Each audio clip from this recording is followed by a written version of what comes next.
کیوں اتنا جلدی، اور پھر اپنی ہی باڈی پر عدم اعتماد کا معاملہ بھی بڑا پریشان کن ہے. میر صاحب آئی وش اینڈ آئی ہوپ کہ آپ مجھے اب سن پا رہے ہوں گے. جی میں سن رہا ہوں. سر یہ ساری ڈیبیٹ ہے ڈیفینیٹلی بیک ٹو بیک 2 استعفے آ گئے. ایک تو تصویر بڑی اچھی تھی، منظر بڑا کلیئر تھا اور ساری چیزیں سیٹل ہوتی نظر آ رہی تھیں. پھر اچانک یہ اتنی خرابی کیسے پیدا ہو گئی؟ یہ دو، یا یہ اگر ایگزیکٹلی انورٹڈ کاماز میں مائنڈ سیٹ ہے تو یہ کارنر کیوں ہو گیا؟ اور پھر اس پہ جو پولیٹیکل ہیمرنگ ہو رہی ہے، جو پولیٹیکل پوائنٹ سکورنگ ہو رہی ہے، یہ کتنی خطرناک ہے؟ ذرا ان ساری چیزوں کو کریں، پھر ہم عدلیہ کا دامن چھوڑ کے آگے بڑھیں گے. دیکھیں جی، یہ وہ وقت آ گیا، یہ کی کوئی نئی چیز نہیں کریں. یہ وہ کہتے ہیں نا کیٹل بوائل ہو رہی تھی، اب وہ بوائلنگ پوائنٹ پہ آ گئی ہے. اور ہر ایک کو شوق ہے، جس طرح بھی میرے بھائی کہہ رہے تھے، یہ کہ ہم اپنے اداروں کا بیڑا غرق کریں. کبھی آپ فوج کو اڑاتے ہیں، کبھی جوڈیشری کو اڑاتے ہیں، کبھی بیوروکریسی کو اڑاتے ہیں، کبھی اپنے سسٹمز کو اڑاتے ہیں. یہ ہمارا ایک نیشنل پاس ٹائم بن گیا ہوا ہے. کوئی جج اگر کوئی ڈیسیجن آپ کے فیور میں نہ دے تو وہ خراب جج ہے، آپ کے فیور میں دے دے تو وہ اس سے اچھا جج ہے کوئی نہیں ہے.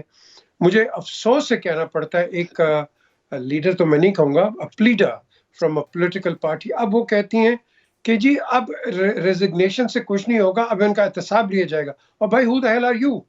Who are you? You are only a political worker. Let the institutions and the state deal with it. یہ جو آپ گلے پڑ جاتے ہیں لوگوں کے اور آپ سمجھتے ہیں you're above the law and you can come out with whatever verbal diarrhea, this is not the time. اور اب لیڈرشپ کو چاہیے، میرے کسی اور بھائی نے ابھی بات کی تھی، لیڈرشپ کو چاہیے کہ ایسے جو سائیکوفینٹس ہیں ان کے منہ بند کرائیں، کیونکہ ویسے ہی آپ کا نیشنل ٹیمپریچر بڑھ گیا ہے. اور ان کے بھونکنے سے آپ دیکھیں کہ آپ کے سوسائٹی کے اندر فریکچرز بن گئے ہیں، آپ کے سوسائٹی کے اندر ڈویژنز ہو گئی ہیں. ہم پاکستان کی یونٹی کی بات کرتے ہیں، یہ ہر چیز کا بیڑا غرق کرنے کی کوشش کرتے ہیں simply to appease the leadership. This is not the time for that. This is the time for unity. Unity نظر آ کہیں نہیں رہی. آپ اگر کہیں آتی ہے تو ایک ادھر سے کچھ controversial statement دے دیتا ہے، اس کا ریاکشن آتا ہے and then back to square one. And this is all we're discussing. Are we discussing کہ how $100 million of debt we have accumulated, اس کو کس طرح آپ نے ختم کرنا ہے؟ Is anybody talking about it? Is anybody talking about economic reforms? No. Is anybody talking about petrol? آپ کے جو بیسک کموڈیٹیز ہیں ان کی no one is talking.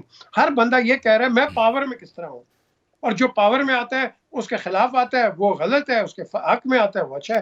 یہ آپ نے کھچڑی بنا دی ہے پاکستان کی، بڑا غرق کر کے رکھ دیا ہے. اور پھر جب کوئی نہیں ملتا پھر فوج پہ چڑھائی کر دیتے ہو.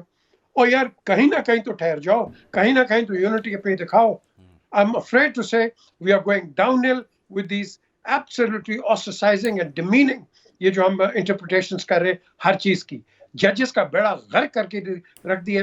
اور یہ جو 2 ججز جنہوں نے ریزائن کر دیا، there has to be something deeper than that. There has to be something deeper than that, and that needs to be well investigated. I don't think the judges will speak about it, but common sense tells us کہ ایک sitting جج جس نے آگے chief justice بھی بننا ہے اور وہ ریزائن کر جائے، why? What is the reason? یہ ایسی کیا آپ کہہ لو کہ اس کا پریشر آ گیا ہے، یا اس کا اپنا اندر اس کا سول جاگ گئی ہے، کانشنس جاگ گیا کہ they are leaving their services. یہ بہت ڈینجرس ایک ٹائم ہے. اور اس کو آپ تو ہم بیٹھ کے پاکستان میں تو ہر چیز کو اینالائز کر لیں گے، but what is the impression of your foreign direct investments? اور جو انویسٹر ہے جب آپ اس کو یہ ایک دے رہے ہیں کہ آپ کی جوڈیشری بھی ایک ٹرم مول میں، I don't think anybody will come to Pakistan like this. I don't think able ہوں گے. And we need to be thinking seriously about it. یہ thinking کون کرے گا؟ ہاں الیکشنز کو آگے بڑھا دینا ہمارے لیے بڑا